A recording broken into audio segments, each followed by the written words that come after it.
Paul. That's actually crazy. I wasn't aware that rule. I actually stay in downtown LA now, and I'm actually looking to get into Turo more than Airbnb, but eventually Airbnb.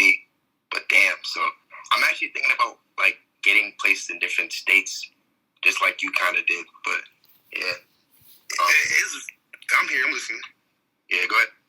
It's very possible. Like I said, my first real Airbnb was out of state. I had no idea what I was doing. I just had a free $7K at the time. So and then like I said, I saw the money was there because I did the fake listing and it got booked up for 3 months. So the money was there already. It was just for me to go get the place and then collect the money at this point. The money was already on the phone. So you can try that method. Just go on Google, piece together apartment here and now on Google, make the list on Airbnb. Like we are, today is the 28th. So you can do this now and make the place available from like January 1st to February and see how it books in a month. And if you like the numbers you see within that month, go get it. It's there. Like the money's already on your phone. If it's already booked for a month, you just have to go get a place now. That's fire. Anybody else in the audience got any questions for me or Zoe? Yep. Can y'all hear me? Yeah, okay, bro. Yeah, I just want to know, what was the timeline? Like, when did you guys start? And, what's different now as opposed to when y'all started? And how much is all the changes from the pandemic happening affecting the future of the business?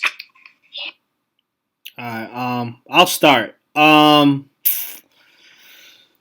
So I think Turo now takes like an extra 5% of your income. When I started, the insurance on Turo was honestly it was too good. Like I have a joke that I was making our Turo group that my gross was the same as my net, because if somebody, like, I'd buy a car for $4,000 and if somebody totaled it, they'd go and pay me $7,000 for the car. You know what I'm saying? They would pay me like more than what I paid for it. Somebody would, let's say, like, get an fender bender or something like that and, put like a little hole in the bumper and they'll pay me out $1,200 for it. And I just put some tape on it or a little bit of touch-up paint or whatever, because I realized at that price level, people didn't really give a hell about what the car looked like on the outside. I would make sure it was safe, obviously, but they just really cared about the car being clean. So, and I always thought that the car was going to get totaled anyways, you know what I mean? So if it was just a little blemish, then I would leave it. So I'd get that $1,300, put it in my pocket and just continue to rent it out. You know what I mean? They have cut down on that a lot, which I kind of knew was coming anyways. There used to be more fees, like, if you wanted to, you could charge somebody $50 an hour for being late returning the car. You know what I mean? So they cut that down. If you wanted to charge for your mileage, you could charge somebody up to $3 a mile if you wanted to, for going over the mileage that you want. But now it's just an extension of the daily prices. For me, what really hurt me is when I started making money, I moved. And it was two-part. And I didn't move too far. I was in Boston. I moved to Quincy. And that really hurt my business. One, because when I quit my job, I got really lazy. Like, I kind of almost went into a depression. It was nuts because all your friends and family's working during the day. Like, you really don't got nothing to do. And you just like, you just in the crib. You know what I'm saying? Like watching reruns of Sons of Anarchy and Game of Thrones or whatever it is like that. So I definitely got lazy. And, there'd be times where like, somebody was supposed to come pick up the car and I just did not want to drive from my apartment to my house, my parents' house where the cars were. So I'd call my little cousin like, hey, go take some pictures for me and clean the car out. And he wouldn't go in the car and see like somebody had smoked in it before or left some weed or something like that.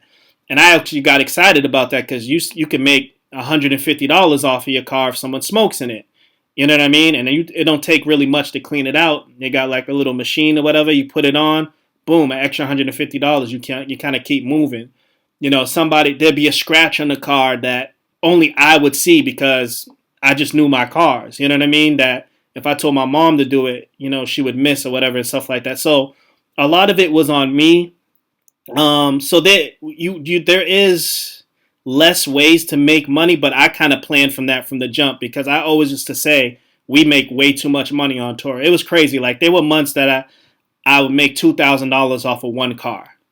You know what I'm saying? Or I think probably more than that if you consider like cars getting totaled or whatever it is like that. So it was nuts. Like most things that come out early, in the earlier times, like you can take advantage of lots of things if you want to. So I don't want to say that it's not profitable. It's still really profitable. It pays all my bills and all the rest of that stuff like that. But it's not like how it used to be. But it's not.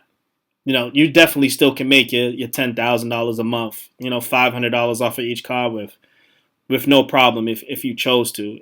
At least in the Boston market. You know what I mean? I don't know where you're at, but so I don't know if you want to touch on that for Airbnb.